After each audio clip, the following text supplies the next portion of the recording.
রাহুলের মৃত্যুর পরেই প্রথম মুখ খুললেন অভিনেত্রী প্রিয়াঙ্কা সরকার। রাহুলকে কতটা মিস করছেন, কেমন আছে, সহজ সবটাই জানালেন সাক্ষাৎকারে অভিনেত্রী প্রিয়াঙ্কা।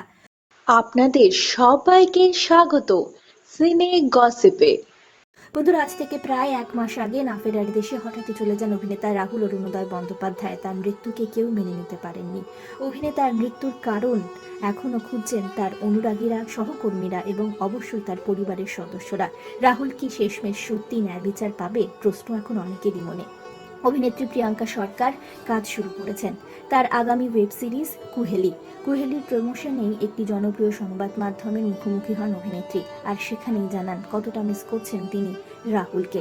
রাহুলের ন্যায় বিচার কি সত্যি পাবেন, এই প্রশ্নের উত্তরে অভিনেত্রী প্রিয়াঙ্কা বলেন, এটা নিয়ে কোনো কিছু বলতে চাই না, কারণ এটা এখনো আইনের আওতায় রয়েছে, তাই বলা উচিত হবে না। তবে আমি আশা করব রাহুলের বন্ধুত্বগুলো, রাহুলের সুন্দর করে তৈরি করা সম্পর্কগুলো, শিল্পী হিসেবে যে অ্যাচিভমেন্টগুলো, লেখা রাহুলের হিউমার, প্রচুর প্রচুর স্মৃতি, সেগুলো যেন বেঁচে থাকে কাছের মানুষদের মধ্যে দিয়ে, সেগুলো যেন সারা জীবন বেঁচে থাকে।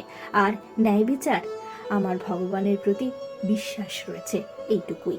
এই সাক্ষাৎকারে প্রিয়াঙ্কার কাছে জানতে চাওয়া হয় তিনি কতটা মিস করছেন রাহুলকে।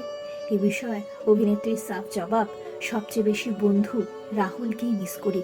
যদি এক কথায় গুছিয়ে বলতে হয়, আমি বলবো আমি প্রিয় বন্ধুকে হারিয়ে ফেলেছি। সব কিছুর বাইরে এটা একটা বন্ধুত্বের সম্পর্ক, প্রায় 20 বা 22 বছরের বেশি সময় ধরে যেটা ছিল। অভিনেত্রী আরো জানান, আমি বারবার বলেছি আমার সিনেমা দেখা, বই পড়া, সবকিছুর সম্পর্কে জানা, ভাবনা চিন্তা গোছানো, এগুলো সবই শেখা রাহুলের কাছে, ওর প্রভাবে। সেটা কোনোদিনই অস্বীকার করতে পারিনি। রাহুল খুব ভালো বন্ধু ছিল সকলের। এই পরিস্থিতিতে সেটা আরো বেশি করে অনুভব করলাম। যখন হয়তো ঝগড়া এই সেই হচ্ছে, তখন হয়তো লোকে ভেবেছে মুখ দেখাদেখি বন্ধ, কিন্তু জানে না আমরা কত গল্প করেছি। একটা ভালো বই, একটা ভালো সিনেমা, এখনো মনে হয় রাহুলের বেছে দেওয়া 4-5টা সিনেমা বা সিরিজ দেখা বাকি আছে। আমার জীবনের সবচেয়ে বড় সমালোচক ছিল রাহুল। ওর মত আমার কাছে খুব গুরুত্ব পেত। মানুষই তো থাকে যাদের মত আমাদের জীবনে বেশি গুরুত্ব পায়। রাহুলের মত আমার জন্য খুব গুরুত্বপূর্ণ ছিল, সেটা আমি মিস করব। একটা কাজের সৎ ফিডব্যাক পাওয়ার সুযোগটা মিস হয়ে গেল। 13 বছর বয়সে বাবা আচমকাই ছেড়ে চলে গেলেন। বাবাকে এভাবে হারিয়ে সহজ নিজেকে কিভাবে সামলাচ্ছে। 1 মাস হয়ে গেল, বাবা আর তার পাশে নেই। এ বিষয়ে অভিনেত্রী প্রিয়াঙ্কা জানিয়েছেন সহজ কেমন আছে সে উত্তর আমি দেব না, কারণ সেটা আন্দাজ করা হবে। ওর মাথায় কি চলছে সেটা সহজেই ভালো বলতে পারে। তবে এটা বলতে পারি, সহজও চেষ্টা করছে স্বাভাবিক জীবনে ফেরার।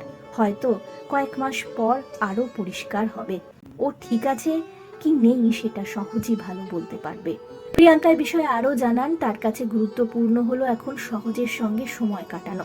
প্রিয়াঙ্কা বলেন, যে সময়টা আমি ব্রেকটা নিয়েছিলাম সেই সময়টা দরকার ছিল, কেননা এত কিছু ঘটেছিল, বলা ভালো এত কিছু ঘটছে এখনো, তাই টাইম ম্যানেজমেন্টটা খুব গুরুত্বপূর্ণ ছিল। আমাকে ওই সময়টা সহজের দিকে ইনভেস্ট করতেই হতো।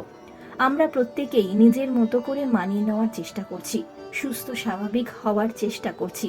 বিশেষ করে আমার টাইম ম্যানেজমেন্টটা বেশি গুরুত্বপূর্ণ ছিল। প্রিয়াঙ্কা আর সহজ দুজনেই চেষ্টা করছে আবারও মূল ছন্দে ফেরার। অভিনেত্রী প্রিয়াঙ্কা ফিরেছেন শুটিং এর কাজে। ইতিমধ্যে কুহেলির প্রমোশন শুরু করেছেন। এছাড়াও শেষ করেছেন তিনি বিক্রম পরিচালিত ওয়েব সিরিজের শুটিং এর কাজ। অপরদিকে সহজও চেষ্টা করছে তার পড়াশোনায় মন দিতে। আমরা হলাম সিনে গসিপ। জুড়ে থাকুন আমাদের সঙ্গে, সাবস্ক্রাইব করুন আমাদের এই ইউটিউব চ্যানেলটি।